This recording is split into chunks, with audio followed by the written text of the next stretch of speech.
It all began when I enrolled in midwifery school, which happened to be quite renowned. As the campus was far from my home, I had to rent a boarding house nearby. To save on boarding costs, I decided to live with some of my classmates. Strange occurrences started taking place a few months into my college journey, after I had gotten to know a few people. One night, around 2 in the morning, while I was at the boarding house, I had to make a trip to the bathroom. Since the bathroom was located separately, I had to walk a fair distance to reach it. After finishing in the bathroom and opening the door, to my astonishment, I saw a ball of fire floating right in front of the bathroom entrance. It swiftly flew away, leaving me frightened and confused. I quickly returned to my room, attempting to calm myself and go back to sleep. A few days later, during another late-night visit to the bathroom, the fireball reappeared as soon as I opened the door. However, this time, it remained silent, almost as if it was observing me. Terrified, I ran back to my room, closed the door, and checked if the fireball was still present. But it had vanished. Numerous questions flooded my mind. What did it want? Why did it appear in front of me? I eventually managed to fall asleep, only to have a recurring dream. In this dream, I would witness murky, bottomless black water.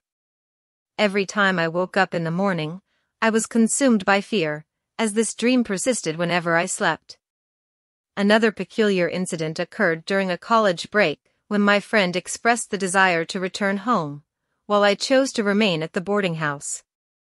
In our room, we had bunk beds, with me occupying the top one. It was in the afternoon when I opened the door to allow some fresh air inside. As I lay on my bed, facing the ceiling, I heard the sound of someone opening and closing clothes, similar to packing for a trip. Assuming it was my friend preparing to leave, I thought nothing of it.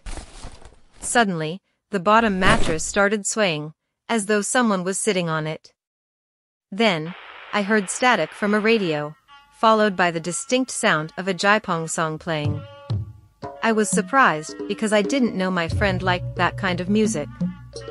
Curious, I moved to check who was downstairs, only to find the area empty. I hurriedly went to the front yard to inquire from the boarding house owner, asking, "Excuse me, has my roommate already left?" Surprisingly, she replied, "Oh, she left before you arrived." Shocked by her response. Filled with unease, I decided to leave for home, unwilling to stay alone in that boarding room. I arrived home around 7 p.m., and at 8 p.m., I suddenly passed out. After that incident, no more strange occurrences happened until I graduated from college and began working as a midwife in my local area. However, after a year of graduation, I began experiencing severe stomach pains. Despite trying various medications, my condition showed no improvement. Unbearable headaches plagued me as well. Seeking answers, I underwent a CT scan, but it yielded no results. I frequently fainted due to my illness. Every time I passed out, I would dream of my body being hanged, with my hands bound, and a black whirlpool beneath me, seemingly pulling me in. During these dreams, a whisper would echo, "You won't live much longer." As a last resort, my parents decided to pursue spiritual rather than medical treatment. They took me to various spiritual places in hopes of curing my illness. Unfortunately, this approach also reached a dead end. Then, a friend of my parents suggested seeking treatment at a spiritual place called Jito. I followed their advice and sought treatment at Jito, where a series of spiritual rituals took place, including 3 days and 3 nights of burning incense, exorcism rituals, and cleansing baths. Afterward, my illness gradually subsided. During one of my regular checkups with Jito, Mr. Jito himself explained that there were 5 objects embedded in my body: nails, eggs, needles, thorns, and razor blades. With my permission, these items were removed, seemingly like magic. Witnessing the items coming out of my body was a surreal experience.